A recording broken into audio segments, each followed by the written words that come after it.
Hello everyone, Grandpa Hickory here. I've had a lot of people talking to me today and they said, man, you ought to be on television.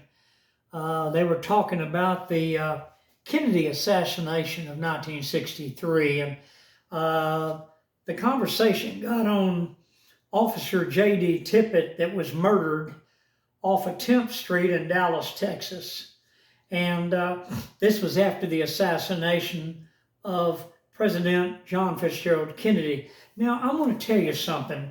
Back in the 63, I had a band called the Oak Cliff Beats. And we played all over Jefferson Street.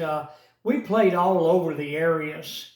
And I was at the Top 10 record shop on Jefferson Street in Dallas, Texas, so many times. Me and my lead guitarist, we'd go in there and listen to numbers, and we would pick it out in our heads and the chords, and then we would leave and we would rehearse it, and then we would do the same number when we played.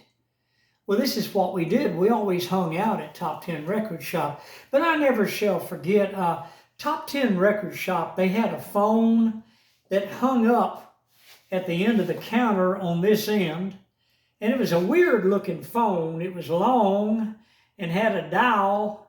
I believe it was at the top of the phone. And all we had was rotary phones back then. We didn't have cell phones. We didn't have computers. Why? We didn't even have calculators.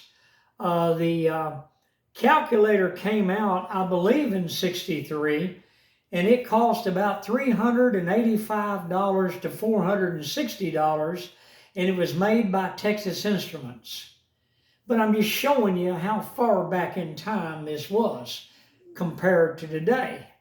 Well, people, I'm going to tell you something. I never shall forget. I asked, there was a Mexican guy that ran the store, and I asked, I can't remember, I think we called him Rudis or some, I can't remember what we called him. But we asked him, hey, I said, hey man, can I use your phone? He said, yeah, but hurry up because, you know, I got calls coming in. I said, okay. So I went over there and I called. About that time, the door busted open, and that police officer who I'd had several run-ins there at Top 10 Record Shop with, he was a very arrogant person. The Mexican guy behind the counter, when he left, he said, he ain't nothing but a punk. He's a thug.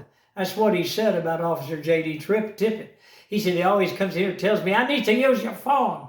Like I have to let him use the phone or go to jail.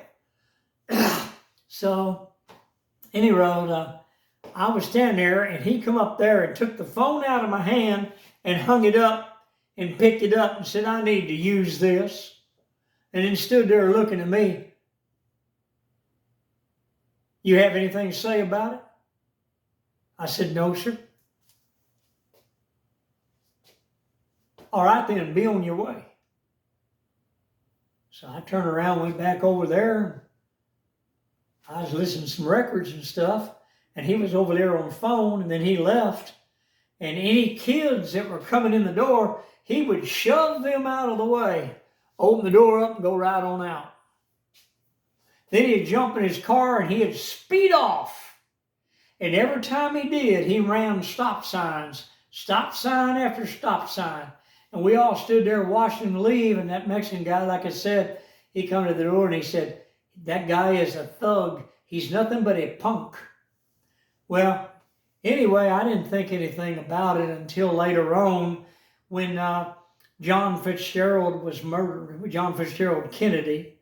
And I went up to the record shop later on, and that Mexican guy told me, man, he came in here. I said, what do you mean? He said, that cop, did you know he was killed?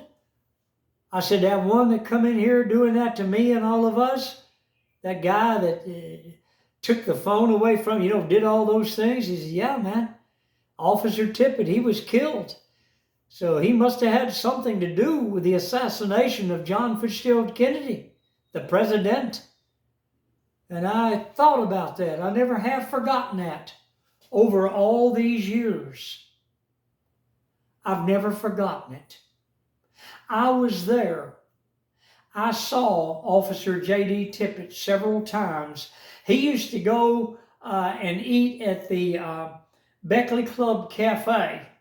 and I was a dishwasher there for a long time. And I used to see him when he come in. He was a very arrogant person. But I was there and actually witnessed history in the making. Hit the like button, subscribe, and Grandpa Hickory. I just wanted to let you know what I witnessed in 1963 in Dallas, Texas.